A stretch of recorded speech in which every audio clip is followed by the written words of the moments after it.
I've been using the LAPIP protocol for the past 3 years. I'm in a practice that has been established for about 30 years. So in my practice, we've placed probably about 30,000 implants over the last 30 years or so. So inevitably, we are going to see cases of peri-implantitis.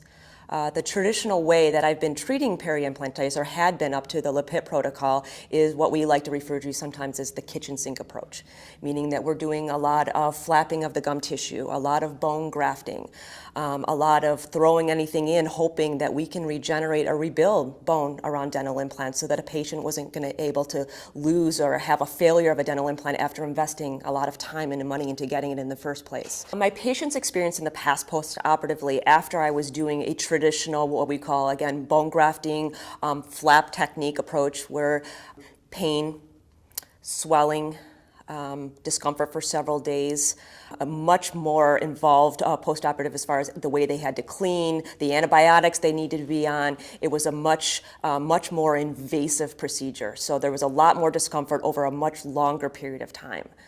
What my patients experience after the LAPIP protocol is a 180 from the traditional type of bone grafting technique. From the standpoint of my patients leave without having had any cutting of their gum tissue. They leave without having any stitches. They leave without having any type of swelling and minimal pain afterwards. So it's been a 180 as far as being able to still obtain the results, the excellent results from the LAPIP protocol, but without having to put them through an invasive, painful procedure.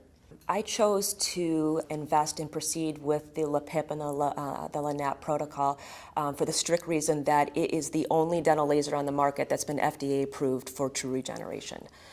It's the same protocol I follow with use of my dental implants. I want a company that's reputable, I want a company that has evidence behind them, and I want a company that's going to be around in 10 years for my patients. I did not want to invest in something cheap or something just on the fly, because that's not the type of treatment I like to provide my patients. It's overly met my expectations. Some of the regeneration that we have seen, the bone around dental implants, has just been absolutely amazing. Cases that normally would have been we considered failure cases, cases where we were almost at the point of needing or wanting to remove the dental implant.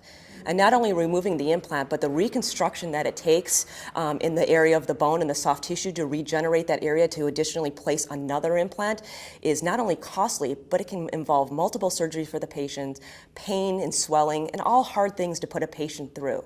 So having this opportunity for me to be able to use, again, a minimally invasive approach. This is a painless approach. Patients leave there's no cutting, there's no stitches, there's no swelling. And I'm able to obtain the results that I want. It's just been a practice-changing protocol for me. I remember seeing a patient, a gentleman who had saved up for a long time for his dental implant. And everything for a long period of time, several years, was going just fine. And he came in for one of his evaluation appointments with me, and we started to seeing extreme bone loss around his implant. And he was devastated because he had invested a lot of time and money into getting this dental implant, which had served him well for so long.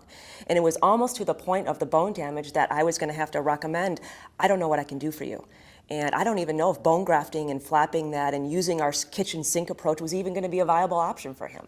So this is something we talked about. We tried the LAPIP protocol, and I told him I wasn't sure whether this was going to be able to provide him the regeneration that we both wanted, but it was the best solution. And he went through the procedure, again, with no cutting, no stitches, no pain or swelling afterwards, and we followed him. And every few months he came in, and we would take an x-ray, a picture to look at that, and we started seeing slowly the bone was coming back. And after 2 years, the bone is completely regenerated around the implant. The prognosis went from probably having to take the implant out to now a healthy, viable implant with no infection, swelling, and something that he can take care of, and is something I believe is now going to be in his mouth for a long time. I think LAPIP is the future of treating peri-implantitis. Again, as more patients learn about having the opportunity to treat a disease process that we cannot not always control, but to treat this disease process, this peri-implantitis, again, in a manner where there's no cutting, there's no stitches, there's no pain afterwards, who wouldn't want to opt for that type of treatment before being put through the kitchen sink of bone grafting and flapping of gum tissue and pain and swelling afterwards? I think it's the future for treating peri-implantitis.